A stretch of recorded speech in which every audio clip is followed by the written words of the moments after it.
केरल के कोझिकोड में पीएम मोदी ने पाकिस्तान पर बोला हमला। कहा, एशिया में जहां भी आतंकवाद फैल रहा है उसके लिए एक ही देश जिम्मेदार। पीएम ने उरी हमले में शहीद हुए 18 जवानों की शहादत को बताया अमूल्य। कहा, 125 करोड़ देशवासी जवानों की शहादत को ना भूलें न भूलेंगे। पीएम ने कहा, आतंकवाद के सामने भारत न कभी झुका है और न कभी झुकेगा। देश को अपने जवानों की वीर गाथाओं और हर शहादत पर गर्व है। पीएम ने मोदी नवाज शरीफ पर साधा निशाना। कहा, पड़ोसी हुक्मरान आतंकवादियों के आकाओं के लिखे हुए भाषण को पढ़कर गाते हैं कश्मीर के गीत। रैली से पीएम ने किया पाकिस्तानी आवाम से भी सीधा सवाल। कहा, सरकार से पूछें, जब पीओके गिलगिट और बलूचिस्तान नहीं संभलता तो कश्मीर कैसे संभालेंगे।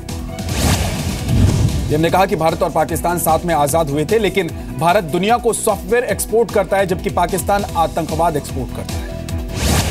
पीएम ने कहा कि पाकिस्तान के नेता भारत से 1000 साल लड़ने की बात करते थे, लेकिन काल के भीतर सब खो गए। आज कोई नजर नहीं आता। पीएम ने कहा कि वो दिन दूर नहीं जब पाकिस्तान की जनता अपने हुक्मरानों और आतंकवाद के खिलाफ सड़कों पर उतर आई। पीएम ने कहा, पिछले कुछ महीनों में भारतीय सुरक्षा बलों ने 110 आतंकवादी मार गिराए हैं। यही नहीं, 17 बार आतंकियों की भारतीय सीमा में घुसपैठ की कोशिश को भी नाकाम किया गया है। ये मोदी ने कहा कि पाकिस्तान की युद्ध की चुनौती स्वीकार है, लेकिन पाक इसे बेरोजगारी और अशिक्षा के खिलाफ लड़ाई बनाए तो ज्यादा बेहतर होगा। केरल के कोझिकोड में बीजेपी राष्ट्रीय परिषद की बैठक का आज आखिरी दिन। पीएम मोदी करेंगे दीनदयाल उपाध्याय जन्मशती समारोह की शुरुआत। पीएम मोदी आज 24वीं बार रेडियो पर मन की बात करेंगे। उरी आतंकी हमले को लेकर दे सकते हैं संदेश। संयुक्त राष्ट्र सम्मेलन में हिस्सा लेने न्यूयॉर्क पहुंची विदेश मंत्री सुषमा स्वराज 26 सितंबर को आम सभा के 71वें सत्र को करेंगी संबोधित। जम्मू कश्मीर के अखनूर से पकड़े गए जिंदा पाकिस्तानी आतंकी अब्दुल कयूम ने उगले राज पाक आर्मी से ट्रेनिंग मिलने की बात कबूली। लश्कर के लिए जुटाता था फंड। जम्मू कश्मीर में जैश ए मोहम्मद के 2 आतंकी गिरफ्तार। पकड़े गए 2 आतंकियों में से एक पर उरी आतंकी हमले में शामिल 4 आतंकियों की मदद का है शक। जी जिंदगी पर बंद हो सकते हैं पाकिस्तानी सीरियल्स। एसएल ग्रुप के चेयरमैन डॉक्टर सुभाष चंद्रा ने यूएन में नवाज शरीफ के रवैये को बताया दुर्भाग्यपूर्ण। चंद्रा ने कहा, पाकिस्तानी कलाकारों को भारत छोड़ देना चाहिए। यूएन में पाकिस्तानी प्रधानमंत्री नवाज शरीफ के रुख की भी डॉक्टर सुभाष चंद्रा ने की आलोचना। नवाज की बातों और पाकिस्तानी रुख को दुर्भाग्यपूर्ण बताया। अन्ना हजारे की जिंदगी पर बनी फिल्म का मुंबई में ट्रेलर लॉन्च। अन्ना हजारे भी रहे मौजूद। कहा, फिल्म देगी युवाओं को प्रेरणा।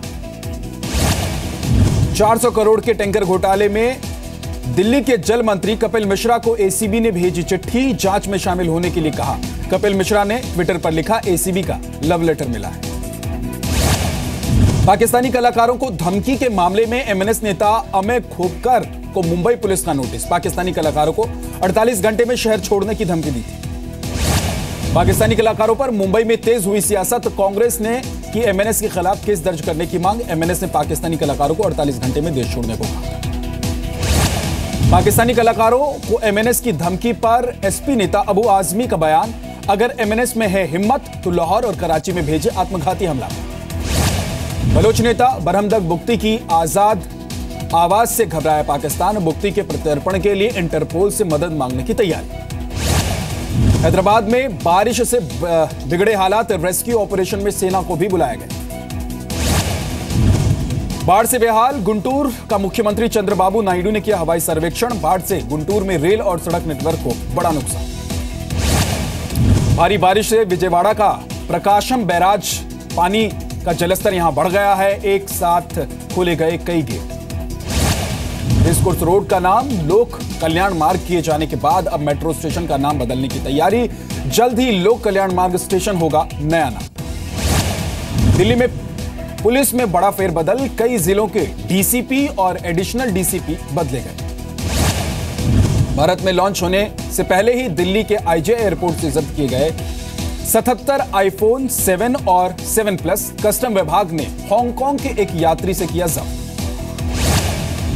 बिहार के फतुहा में एएसआई की हत्या। बीच सड़क पर बदमाशों ने मारी गोली। जांच में जुटी पुलिस।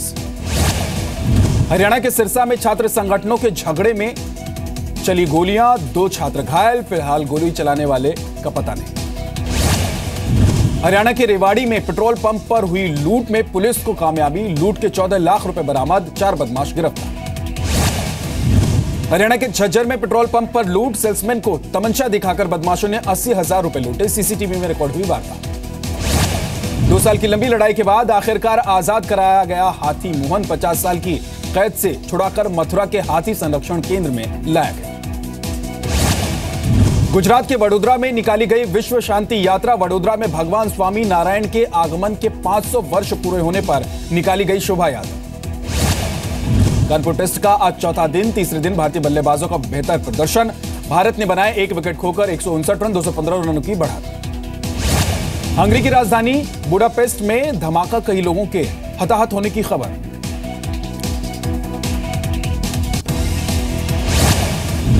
हंगरी के प्रधानमंत्री का बयान, यूरोपियन यूनियन को लीबियन तट पर एक विशाल शरणार्थी शहर बसाना चाहिए।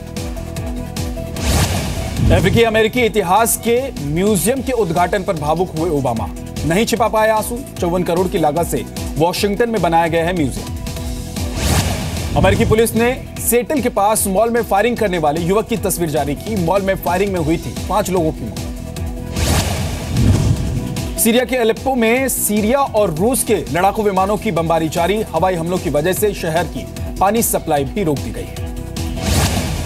इराक के तिक्रित में आतंकी हमले में 12 लोगों की मौत हो गई है, पुलिस चेकपोस्ट को निशाना बनाकर यह हमला किया गया। चीन में आज तैयार हो जाएगा दुनिया का सबसे बड़ा रेडियो टेलीस्कोप, टेलीस्कोप की छतरी 30 फुटबॉल ग्राउंड के बराबर है। प्रदीप सरकार की फिल्म डब्बा गुल में मुंबई के डब्बा वालों के हेड बनेंगे अमिताभ बच्चन, वरुण धवन भी फिल्म का हिस्सा, यशराज बैनर बना रहा है फिल्म। करीब 3 दशक पहले आई सुपरहिट फिल्म मिस्टर इंडिया के सीक्वल में दिख सकते हैं श्रीदेवी, 2017 की शुरुआत में फिल्म की शूटिंग होगी शुरू। सोनाक्षी सिन्हा की फिल्म अकीरा को इंटरनेशनली रिलीज करने की तैयारी, फिल्म का टाइटल बदलकर किया जाएगा, नाम है अकीरा।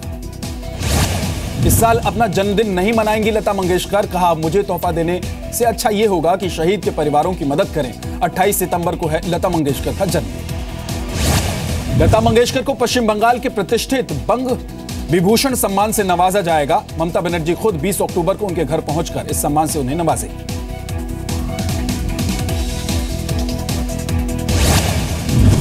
अपनी बायोपिक की रिलीज से पहले चेन्नई में रजनीकांत से मिले क्रिकेटर महेंद्र सिंह धोनी और actor Sushant Singh Rajput. MS Dhoni the untold story film 30 सितंबर को होगी रिलीज।